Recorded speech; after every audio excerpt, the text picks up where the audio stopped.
Hello, everybody, and welcome back to Bad for Baseball, the baddest baseball podcast on the internet, presented to you by Betway. I'm Adam Peddle, joined alongside by Nicholas Paleolog, and right now there isn't a whole lot going on in the MLB free agency rumor front. However, we've got an MLB insider that has a new prediction on who he thinks Juan Soto will sign with, and as well, some panic going on in New York land. If that's the case, the New York Yankee fans are going crazy right now, thinking that Hal Steinbrenner is not having a good meeting or didn't have a good meeting with Juan Soto, and that he might not be having enough money to get this guy to stay in the Bronx long term. So we're going to talk about all that, and as well, some MVP stuff, some Roki Sasaki stuff. So let's get into it. Before we do, Nick, how you doing this morning? Yeah, pretty good, man. I'll be honest. As a deep Toronto Blue Jays fan, whenever I see the New York Yankees start to panic, I kind of like it. I do. I try to put my bias to the side whenever we record these shows because, you know, this is all baseball, all MLB, everything like that.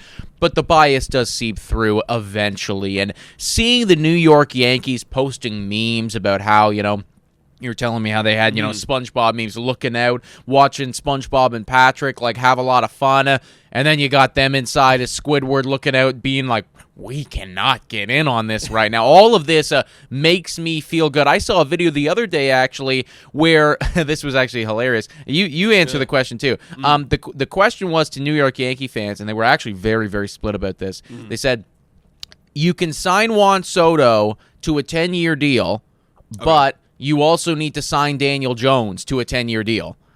Oh, you're talking about on the football side. Yes. So it was like they were asking these Yankee fans, you know, like New York, also sports fans, too. It's like, you get Juan Soto for 10 years, but you also have to deal with Daniel Jones for 10 years. It was, like, honestly, it was pretty split. It was pretty split, but most of them were like, you know what, we're going to punt football. That's what I was going to say. And we're just going to we're going to win with Juan Soto. Yeah, what's the alternative? You don't sign Juan Soto or you get rid of Daniel Jones? I guess. You know what I mean? I think you need Juan Soto, and I think you're going to go have a great next 10 years with Juan Soto and Aaron Judge. I go with that. That was kind of like the eventual conclusion that most people were coming to. It's like, all right, well, I'll just not watch football for a decade and, like, hope that we win multiple World Series. Yeah. But honestly, like, that's where the Yankee fans are at right now. It's a state of desperation because you're hearing all these reports come out about how the New York Mets, they're going all in for Juan Soto. How the Toronto Blue Jays are impressing him. The Boston Red Sox impressing him. The LA Dodgers getting in on the mix right now. And the New York Yankees, whilst they are still there, feels like they've lost a bit of momentum. Yeah, a little bit, right? I mean, you have, I think it was right here. This is by Newsweek.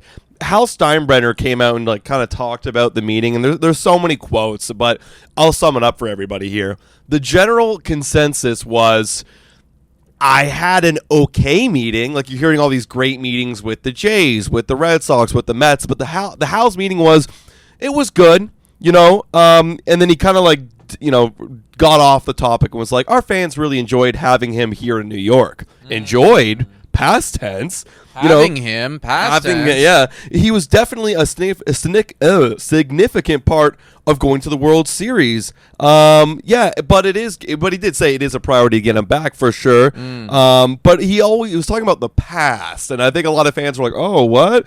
And then he goes on to talk about that. Someone was asking, "Well, like, are you concerned about Steve Cohen's spending power?" Right?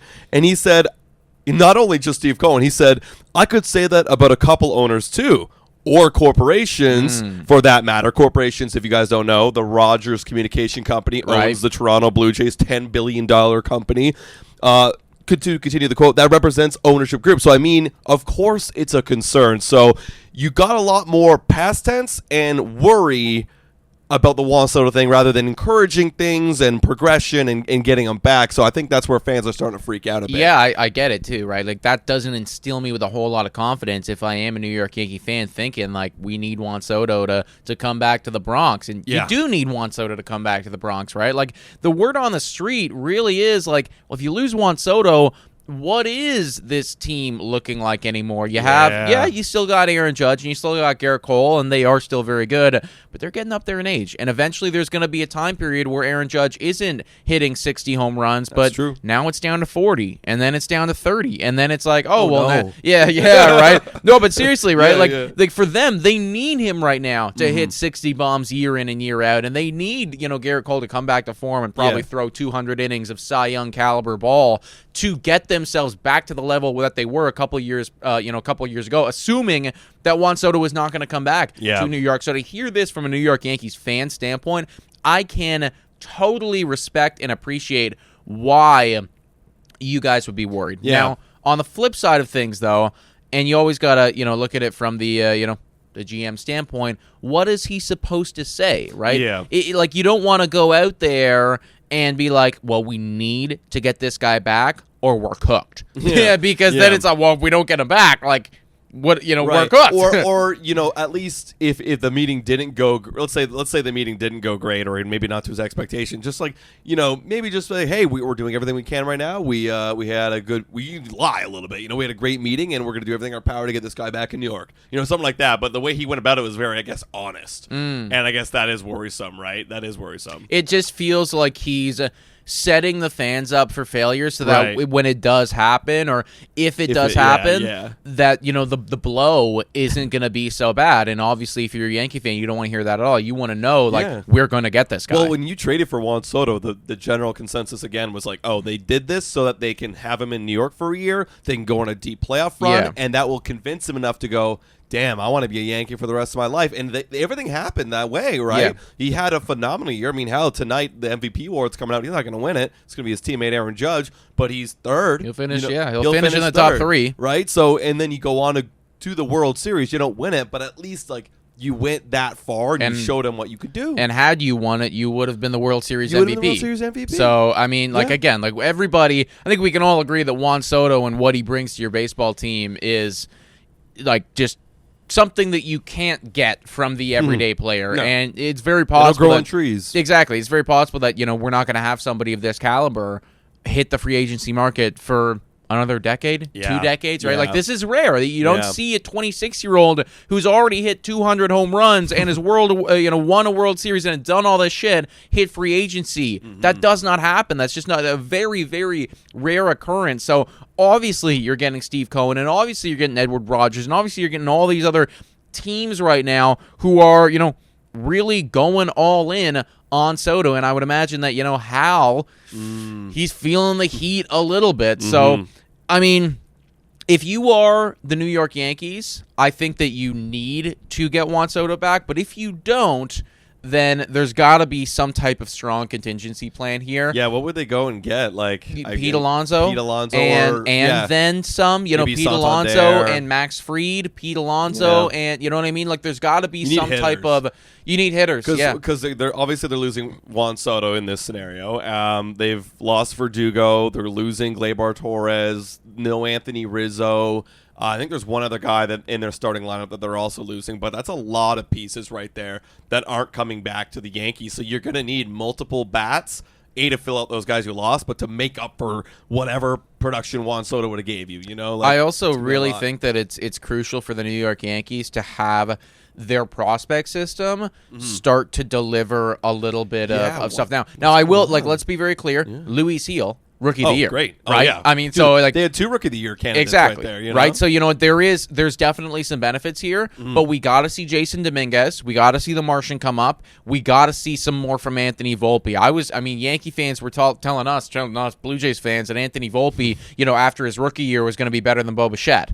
And, okay, well, I guess, technically he was better than Bo Bichette last year, but it's not like he was exceptional by any stretch of the imagination. Anthony Volpe was very mid to below average in terms of the offensive production. So, dude, even in 2023, OPS plus of 81, he was actually a little bit better last year, OPS plus of 86. That's the thing. The higher batting This is not great, and you need, from somebody who was, a top 10 overall prospect in all of baseball, not just for the New York Yankees, but all of baseball. Anthony Volpe was heralded as being elite. This is not the start to a career that you want to see. Now, he's still got time. He's still young. But I would say that, if this next year you don't figure something out and you don't at least get to become an average bat, now there are some serious question marks at whether or not you could play at this level, competitively speaking. Like Anthony Volpe is like, he's a great glove. I mean, he's got, in that time, in the 2 years, he has collected 6.7 WAR according to Baseball Reference. Right.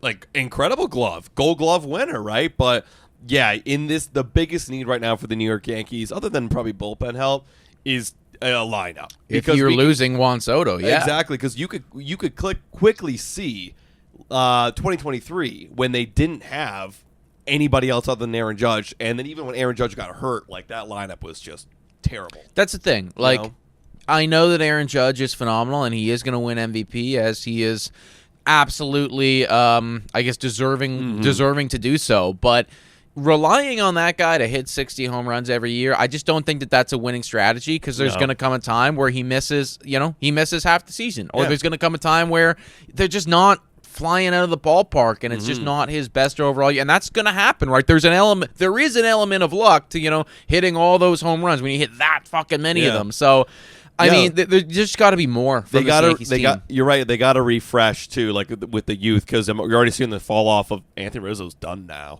Done. That was a guy that they brought back a year ago. Done. Giancarlo Stanton had a renaissance in the postseason, but like, that was just the postseason. Like, is he around? When's he going to be around in the regular season? I would not be counting on him. I would not be wanting to count on him. No. Where's DJ LeMahieu? I feel like I haven't talked about that guy in a minute. Like, that guy was like supposed to be your he was a star at one point for you a few years ago. Now he's a bench reserve guy. Yeah. So you're seeing the regression already happening. It's urgency right now, because apparently, speaking of urgency and going back to Juan Soto, John Heyman, like I mentioned off the top, MLB Insider, and he says, don't hold me to this, so let's not hold him to this prediction, but he thinks it's going to be down between the Mets, followed by the Blue Jays, for who would get Juan Soto because of the money. So even more urgency for Hal Steinbrenner to do something. Yeah, and that's really interesting, man. Like, obviously we knew that the Mets were going to be here, and I think that if you are a New York Mets fan right now, like you're excited, but you're also nervous because you just want to cross this finish line so bad. And I get it. We've been there before, like last year with Toronto Blue Jays and Shohei Ohtani. It's like, I was so excited, but I was also so nervous because it was like, just do it, just cross the finish line. Right. So obviously exciting time for New York Mets, but also surprising time for Toronto Blue Jays fans. Like, it feels like a similar thing is playing out right now as it was to last year, because entering into last year with the whole Shohei Ohtani stuff, when the offseason began, there was like some minor rumblings that maybe the Toronto Blue Jays could be in on the conversation, and they'll have an offer or two, but nobody really was taking that too seriously. Right. And then as the weeks progressed, you started to hear a little bit more. Oh, this team falls out of the race. Blue Jays are meeting with him. Blue Jays are impressing him. Blue Jays are going all in. They invited him to their complex. It's picking up speed. It started to become more of a momentum thing for the Toronto Blue Jays, and then you got to that spot where it did feel like it was a two-horse race, Blue Jays Dodgers, and at one point the Toronto Blue Jays were even favorited to sign Shohei Ohtani, and of course what happened?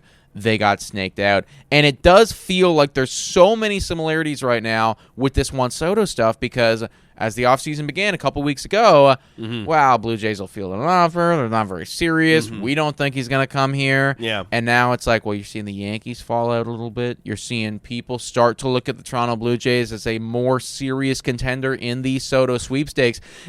Just give me your overall, 2 cents on this whole situation. And is this just doomed for failure for Toronto Blue Jays fans once again? I wouldn't say it's necessarily doomed for failure. Like, the reason why is because of the money, man. Like, I mean, even John Heyman brings it up where he says he thinks it's going to come down to a bidding war, and I fully agree. Like, if Hal Steinbrenner is only coughing up $580 or whatever the speculation is of what his cap is, but then you have the Mets and the Jays offering you $680, I'm clearly gonna go to one of those two other teams. Like, if it's that much of a drastic difference, money's going to absolutely play into it. Now, I wouldn't obviously be banking on a Blue Jays, signing of Juan Soto. They're only in there because they can pay for him. Whereas the Mets can pay for him, and they're more competitive. They have a better makeup of their team, and they have an owner who's willing to splash a lot of money. Where the Blue Jays, yes, they've splashed a lot of money in the past, but how much more can they fully go? We've never seen that, and especially coming from a corporation, an organization. Like that's a little bit more tougher to just like be able to splash money at will. Whereas you got to go through a bunch of meetings and to collaborate with a bunch of people and what we're spending on what budget. Whereas Steve Cohen give me that guy, boom. Yeah. So. I think, if not necessarily, they're not doomed. Like, they could make an offer that is out of this world and get him. So I don't think they're necessarily doomed, but I think you're not going to get him. Well, the Toronto Blue Jays, from my standpoint, they need to have a fuck it moment. They need to have a big-time fuck it moment. And the reason that I have a little bit of hope is actually because of what happened last year. We've spoken at length about this on our other channel, Blue Jays Today. If you follower here and you don't know about that, then go check us out. But a lot of people look at the Shohei Ohtani incident and they think that, because we were used as leverage there, this is, again, doomed for failure. We're going to be used as leverage again. Toronto Blue Jays will.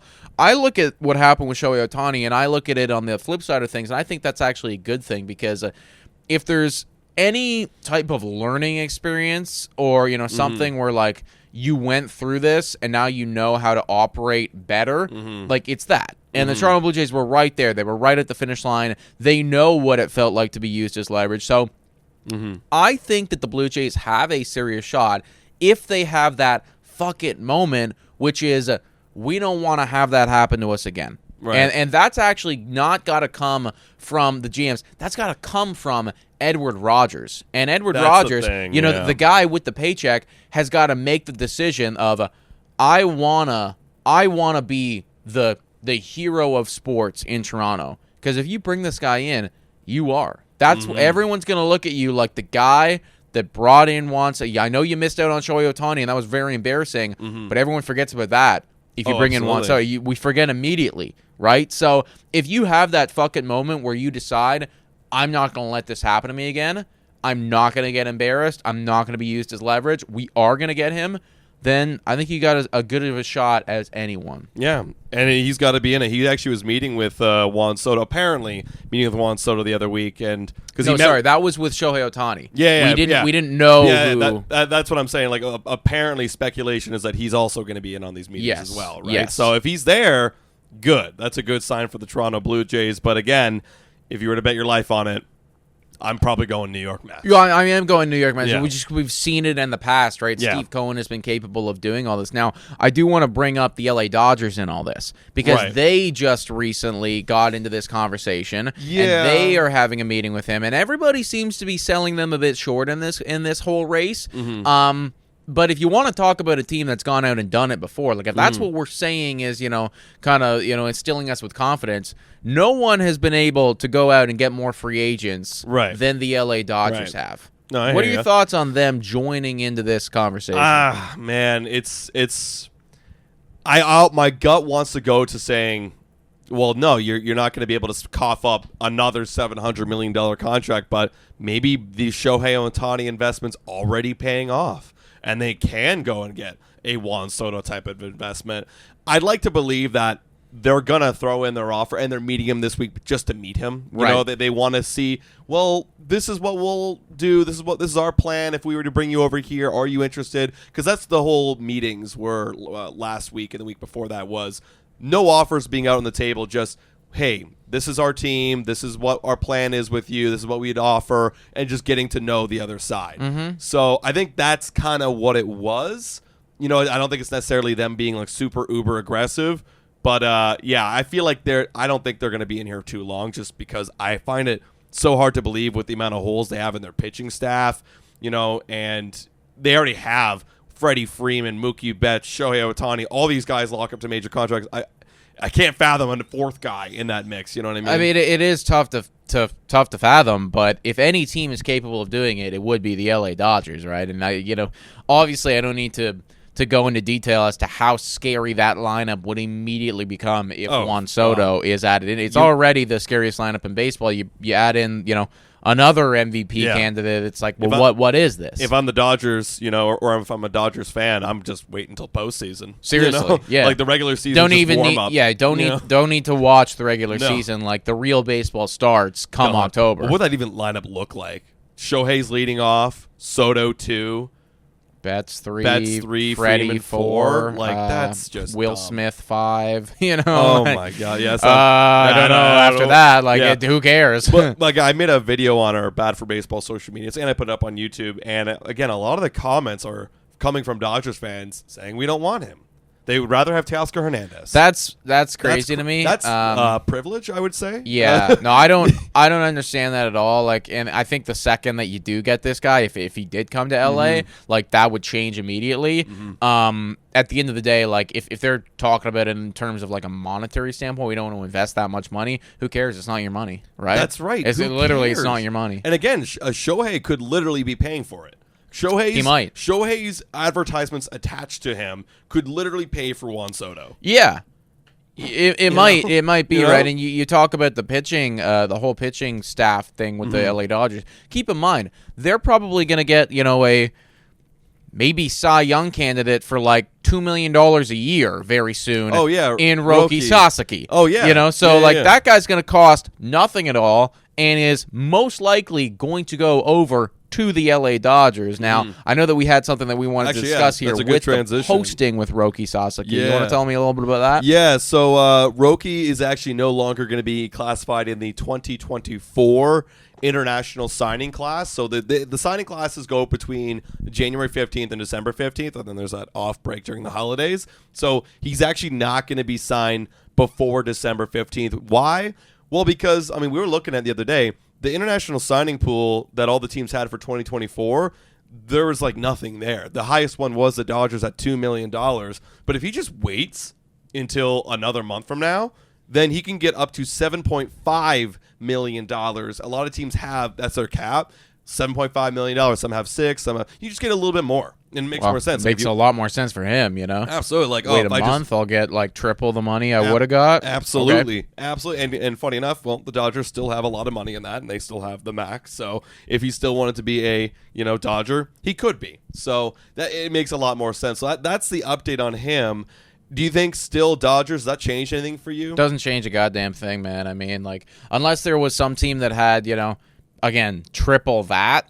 Right. And you could pay this dude like 20 or 25 a year. It doesn't change anything. Like everyone, let's face it, he will get the max. Right. So, if 7.5 is the max, then that's what he'll get paid because that's how much he's worth. So it'll be all the money. So then you'll have everybody, give the max. We can all give the exact same offer. Literally no one can give more than this. And then it comes down to, well, what team do I want to play on? The team that is closest geographically speaking to where I grew up and where I live and where my family is.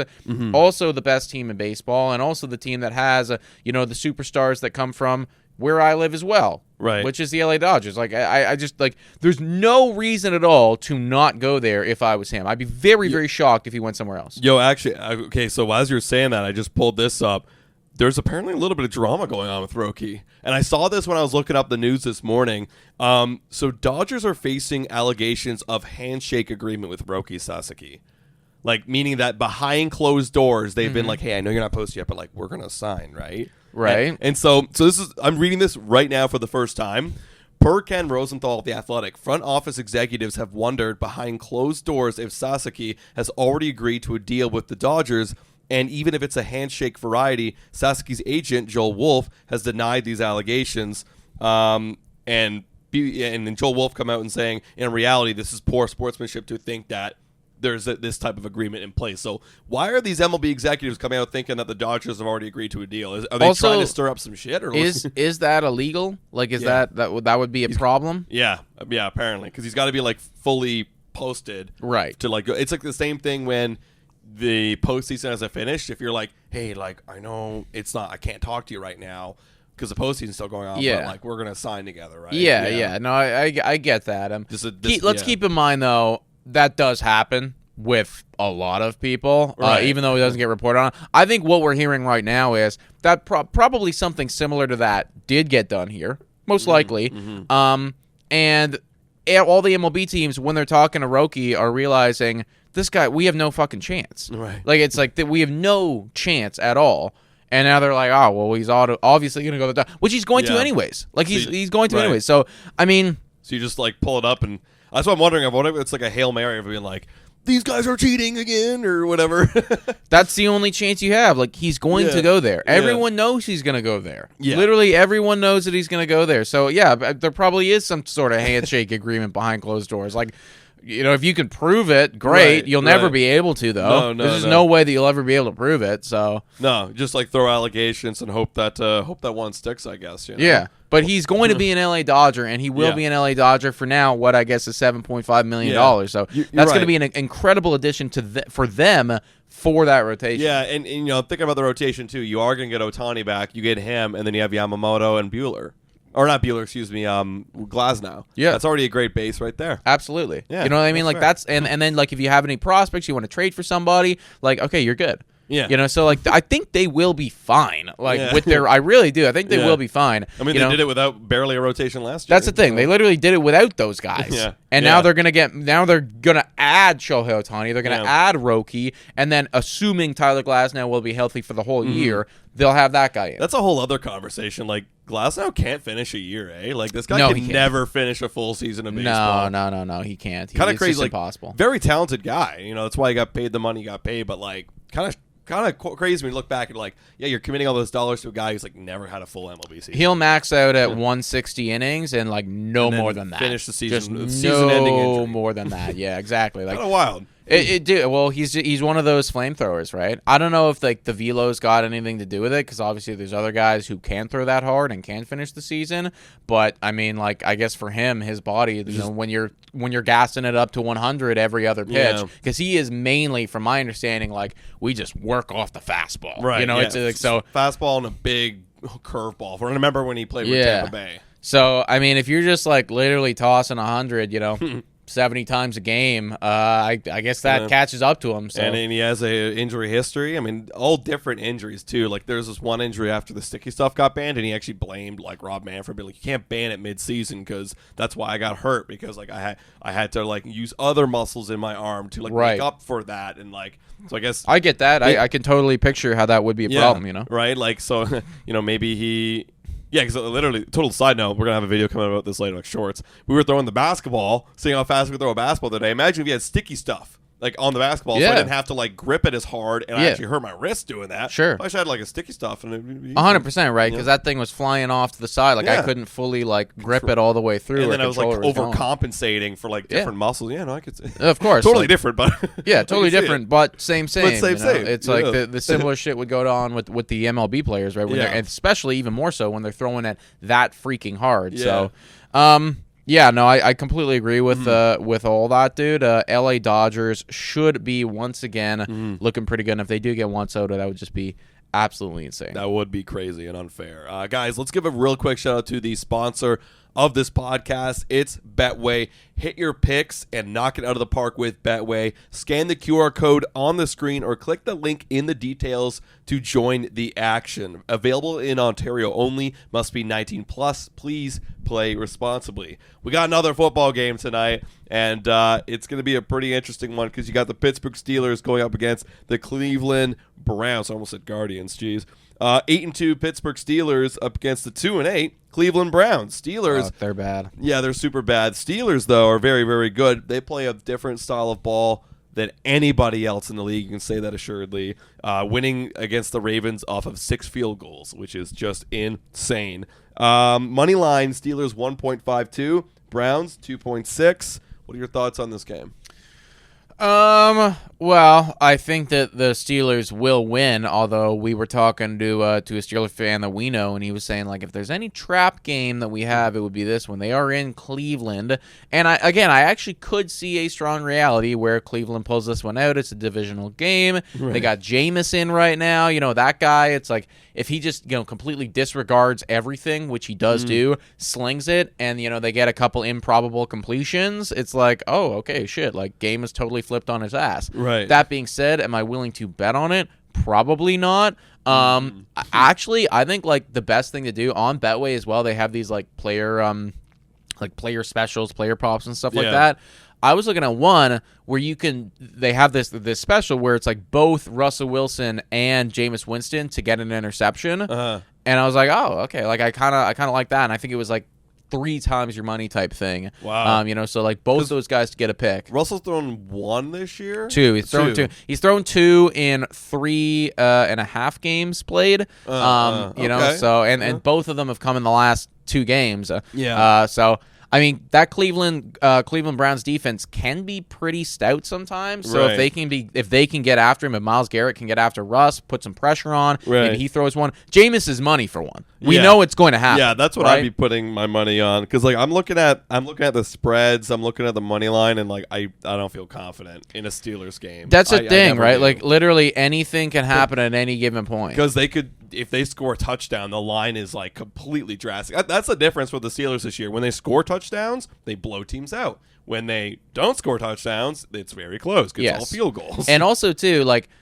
again, I know that that Boswell is phenomenal, but there's going to become a time where he misses. Yeah, and, exactly. like, if he think about it. Last game, they had 6 field goals. Every single one of them mattered. If he missed one of those 6 field goals, they lose. Yeah. So there's going to be a game that happens. It's not a winning it shouldn't be a winning formula. I don't know, the man. defense is just too good. It's just the most ridiculous. It pisses me off watching it really pisses me off. I know. But that's what the lines those are the lines for the Steelers and the Browns today, guys. Again, scan the QR code or click the link in the description if you want to join Betway. And again, only for Ontario.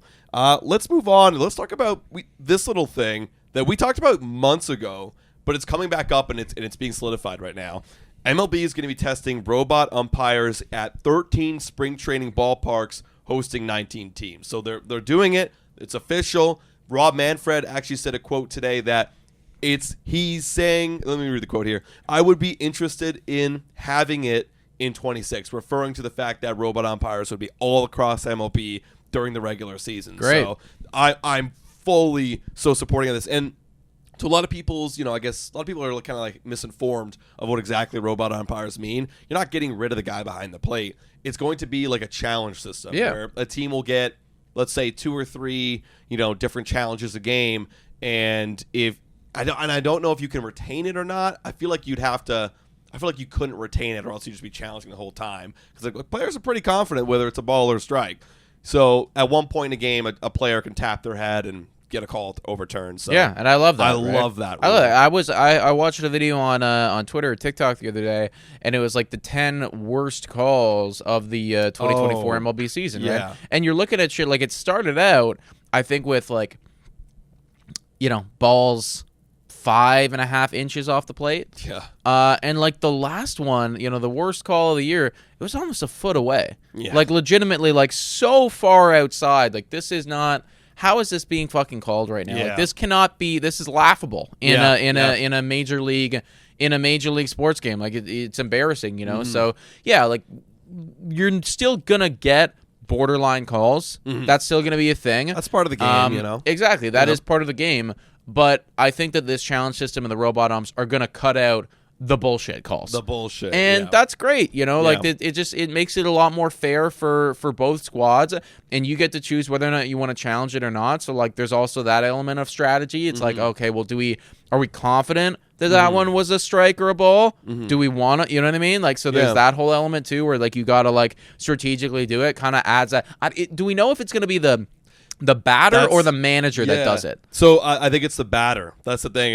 And obviously they're still going to test out, see if it works and test out the kinks. But they've been doing it in the minors where the batter will tap their helmet if they disagree with the call. And then it gets overturned or confirmed within like 3 or 4 seconds. Yeah. Right? It'll get fed into the umpire. I guess they got like an earpiece or something.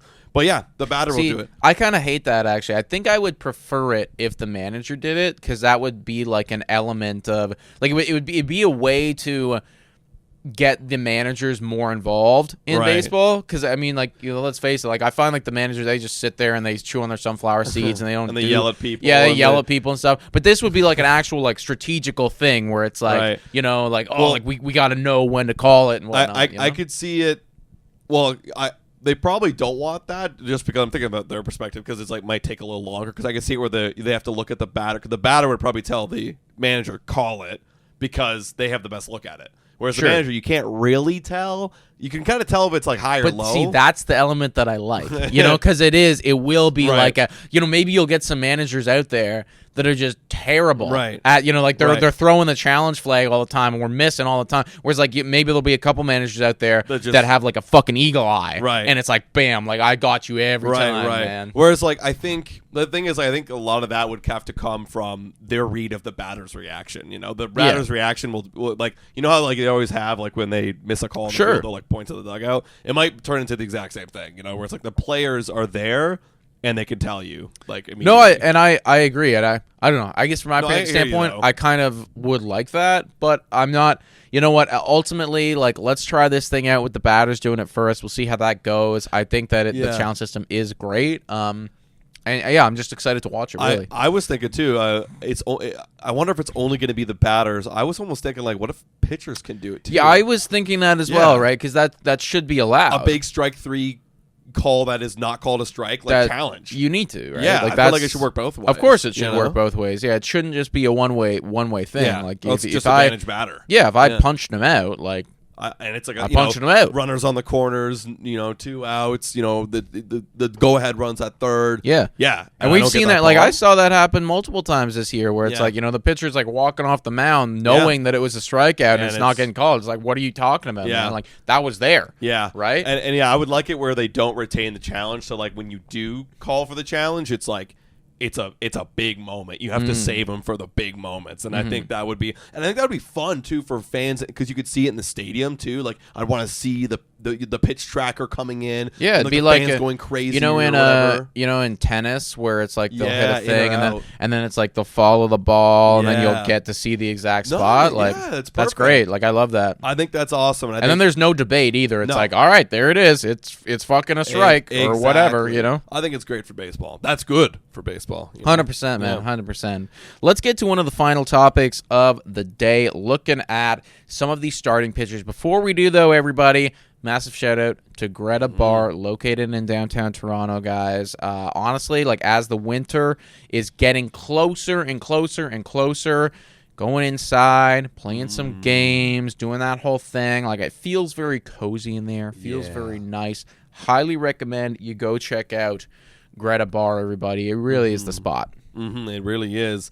We've got a MLB.com article. We were just looking up general what is going on in the free agent starting pitcher market, because there's a lot of starting pitchers. I mean, you obviously got Corbin Burns. You've got Blake Snell. You've got Max Fried. We talked about Roki Sasaki, right? There's a lot of guys out there that a lot of teams are in on, and the market is insane. I mean, the Blake Snell market is absolutely loaded right now. I believe there's 7 teams going in on him.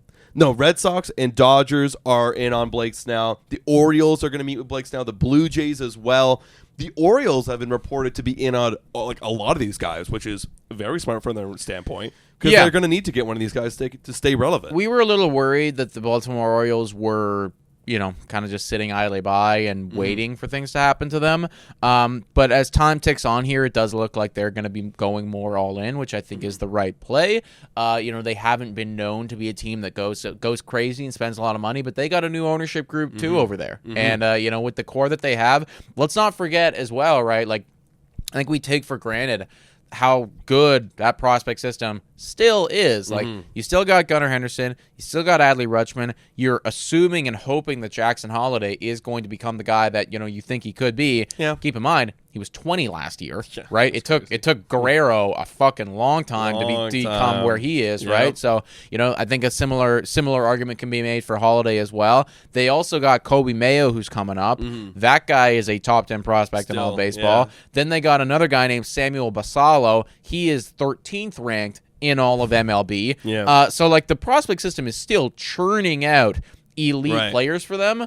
Go out, get a starter or two. Buy in, two. It doesn't have to be two top-end guys. If you could do that, that'd be get a amazing. Max Fried, get a Yusei Kikuchi. Boom. You know what I mean? Or like something like that caliber where it's like, okay, well, these guys, one of them's elite, one of them can fill in for Corbin Burns, and then we got another guy out here that can eat innings. You know, that should be able to give us some solid innings that, enough that we can win a ball game with him. Yeah, and you still got Grayson Rodriguez. Rodriguez there. He's still good. Still got Eflin, I believe, right? Eflin's still there. He's their highest paid guy. But honestly, like he's solid. Solid. I mean, like he's not like I would want him on my rotation. He's a good fourth guy. You know what I mean? If he's my fourth pitcher, that's what we're talking about here. If you go get like a Fried, Kikuchi, you got Grayson Rodriguez as your third, and then you go get or you have an Eflin, excuse me. Right. Like, that's perfect, right?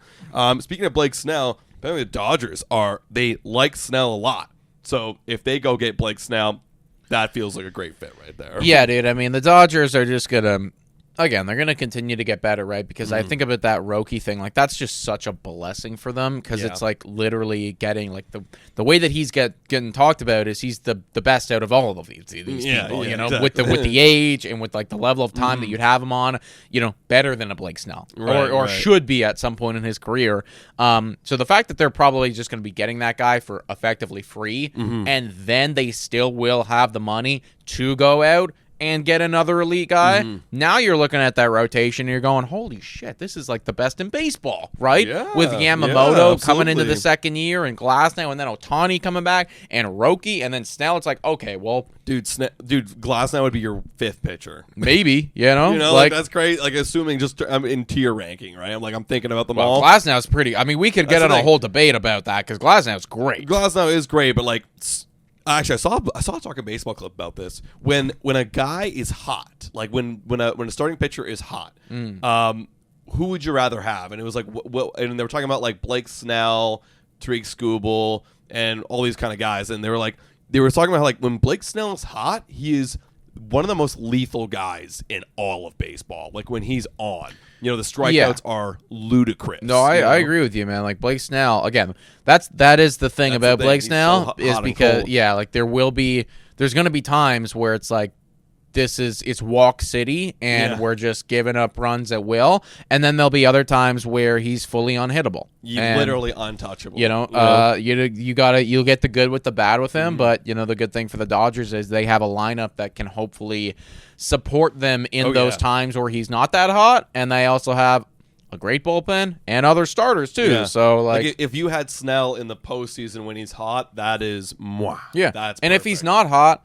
who cares? You got other guys. Exactly. You got fucking Ohtani and Glasnow. Right. It's like, whatever. Right. Like we'll do what we just did with our bullpen. Yeah. No, exactly right. Another club, speaking of starting pitchers, and we talk about Soto with the Mets all the time, but like, this MLB article is talking about like, well, they also are looking to upgrade the rotation because they're losing Sean Manaea, Jose Quintana, Luis Severino.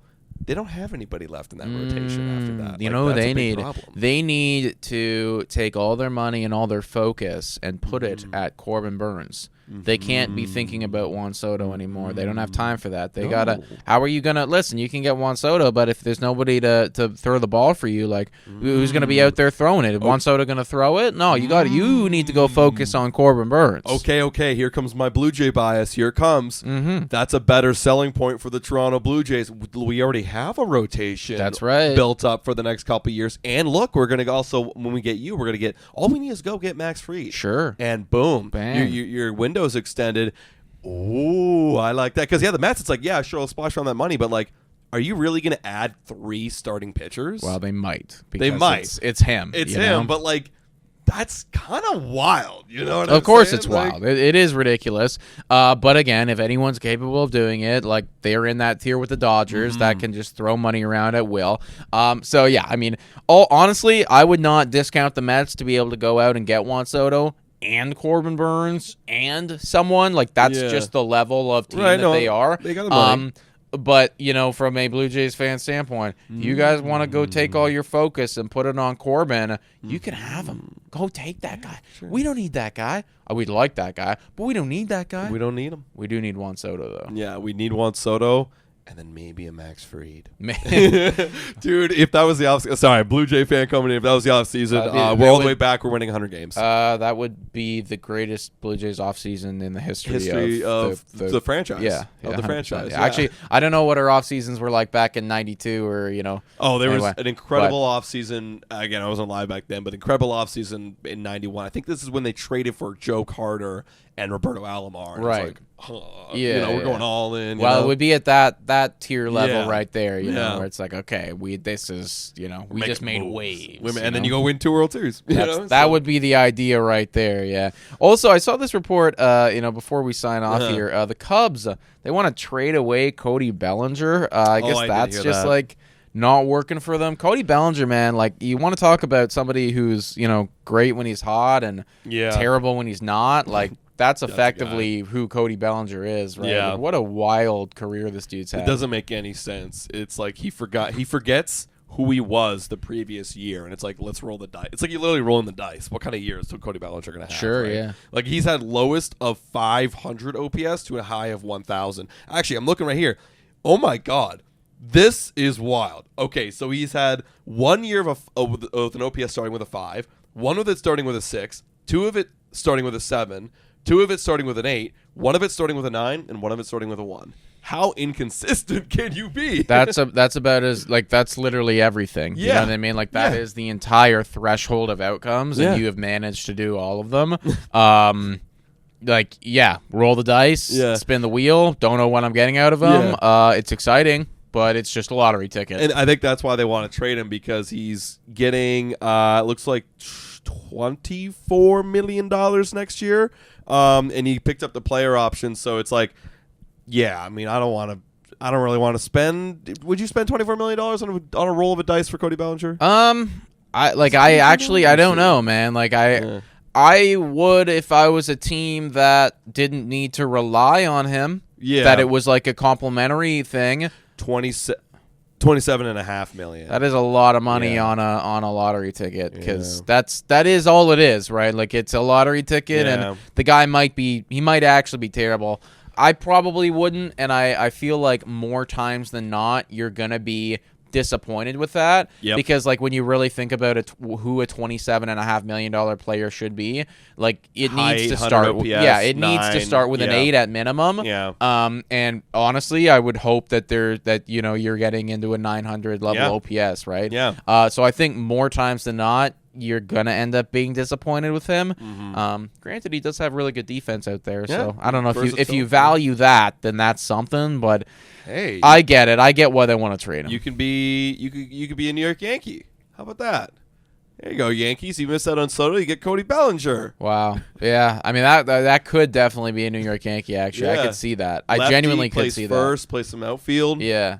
Move Judge over to right. He can play center. Yeah. That actually is perfect. That's perfect, actually. That might make sense. I could definitely see the Yankees going after that guy, depending again how much the Cubs are going to want to trade him for. Because I don't think you can get that much in return for him with that amount of money attached to the contract. Like $27.5 million is a lot. That's a lot, and he's not like totally worthless though. So maybe you kind of want to pay for. Because I was looking at Blue Jay stuff, and I saw like. How do the Jays get rid of George Springer? They'd have to attach prospects to that in order for someone to take that contract. So you don't have to do that as Cubs. I don't think you would. I think it would be. I just don't think that the return that you get would actually be very good. No, it would just be like getting rid of the contract, and maybe we get some type of middling prospect. That's what it is. It's a middling prospect, not a whole lot, right? Yeah. But guys, that is the end of this Bad for Baseball podcast today. Let us know your thoughts in the comments down below about the Juan Soto sweepstakes. Do you really think it's between the Mets and the Jays and the Yankees are out of it? And as well, let us know about your thoughts about everything else that we talked about in this podcast. Yeah, please hit that like, smash the subscribe button. We will catch you in the next one. Cheers.